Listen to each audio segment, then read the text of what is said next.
Hey everybody, welcome back to PopViews, where we talk about movies. And so Sid Haig died, man. Very sad. Very Yeah, sad. it is, man. I mean, he was still going strong. He was 80 years old, still going strong. He just uh, they're just about to release Three from Hell, Right. Zombie's newest installment in the Installment. franchise. Mm-hmm. And he reprised his role once again as Captain Spaulding.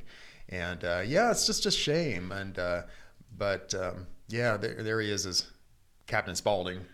But This is why we chose what we chose today. yeah, we wanted to talk about him, and we wanted to talk about Rob Zombie and the Devil's Rejects franchise. And so what we decided to do is do a review on the first in the franchise, and that's House of a Thousand Corpses. But before we get into that, I want to remind everybody that we have another channel on YouTube, and it's our main channel, and it's called Black Lotus Productions. And if you are into the paranormal or UFOs, aliens, conspiracy theories, that sort of thing, definitely check it out. I'm going to drop a link right there.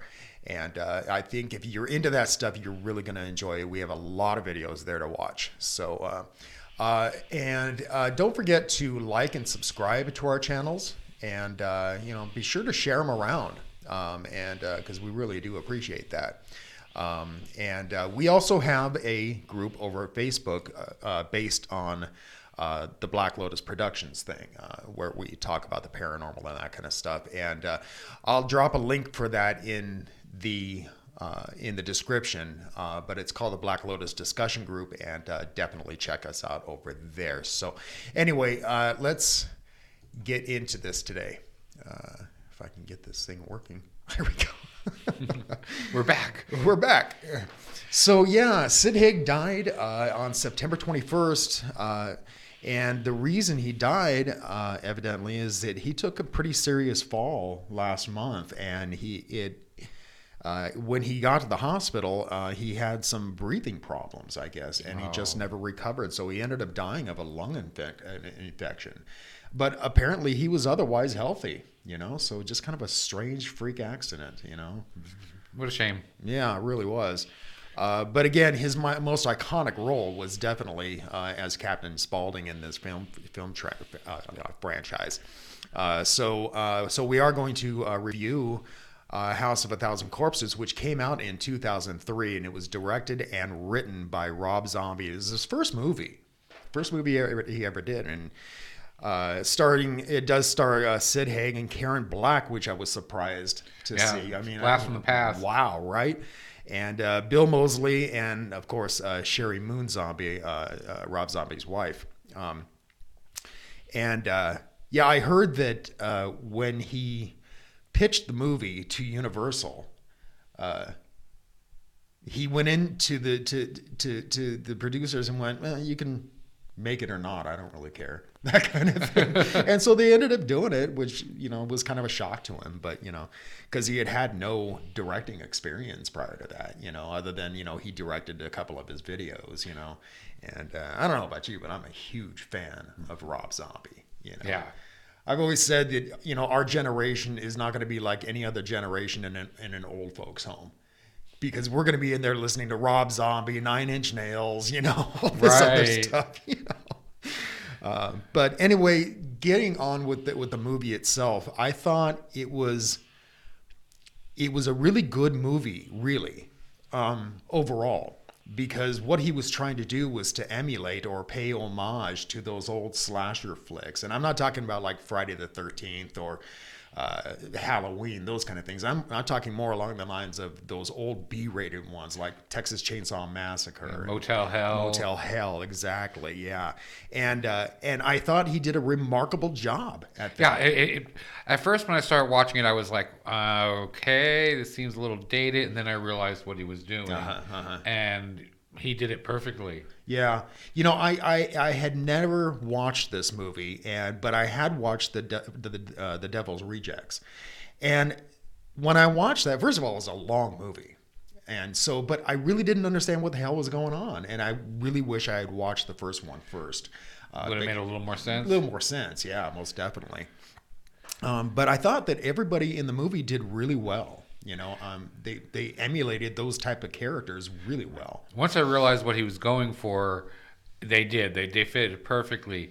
My only problem with the movie is about 3/4 of the way through, it all of a sudden changes into more of a supernatural movie than it's almost a supernatural horror. Because prior to that, it's like Texas Chainsaw Massacre kind of stuff, right? Where you have these backwoods hillbillies that are just nuts, killing people, and then suddenly it turns into this weird thing. It's just like that's really the only bad thing I can say about the movie.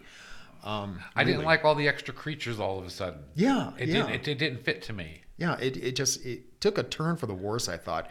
But aside from that, I thought the movie overall was really good. But I found out why this happened.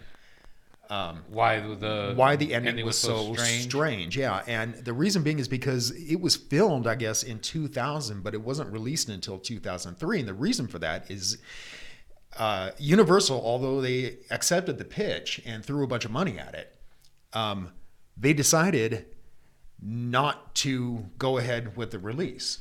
And they said, we want to focus more on the family stuff that we're doing now, because around that time they were doing like the Flintstones and that kind of thing, and so they didn't want an NC-17 kind of rating at that point. So they held back on it with the intent of possibly going back to it, and they didn't get the ending done. And so later on, they came back to Zombie and said, "Hey, are you still interested in doing this?" And he said, "Well, yes, of course." And so they ended up throwing a whole bunch of money at it again, but they had a release date in mind, and so it was kind of rushed. And you can feel that. I mean, aside from the fact that the story just changes, you can feel like it's kind of rushed at the end. It doesn't have the same feel anymore as it did prior to that. But even Rob Zombie came out later in like 2014 in an interview, and he acknowledged the cult following to the movie, but he also said that he's not very fond of the film. So he didn't like the ending either. Well, I don't know if it was that, but I mean, he ended up going through with the franchise, but he called the film a calamitous mess, and he said, "All I see is flaw upon flaw upon flaw," So and any artist sees that about their work, though. So well, yeah, but I can see why he saw all these flaws. I mean, and again, it was his first movie. So I mean, you gotta kind of cut him some slack there. Right, he has to learn somewhere. Yeah. So then he went on to do other movies too, and then he did the Devil's Rejects, and now he's coming out with the Three from Hell, which I'm pretty interested in watching now. But I wasn't really all that interested in doing a review of this movie because I saw the Devil's Rejects and I was like, I don't know. But like I said, it would have made a hell of a lot more sense. But anyway, what did you think? I mean, aside from the ending. I really enjoyed it up until that ending. I mean, that's what really, really took it away from me. It had the creepiness factor, and then at the end, it was just like, okay, there's not even a chance they're getting away with all these extra people. It just seemed like it was overreaching. It was overdone. Yeah. It was better with just the probably 6 main characters. I think it fit the creepiness and the mood he was trying to go for, the old 70s movies, much better than when all of a sudden he threw all those extras at. Yeah. I think out of 10, I would give it a 6. Yeah, I mean, and I probably would have given it more than that had that ending not been so bad, so but anyway, would you give it about the same? Yeah, I would definitely. Yeah. It's about a 6. It was good, but it wasn't great.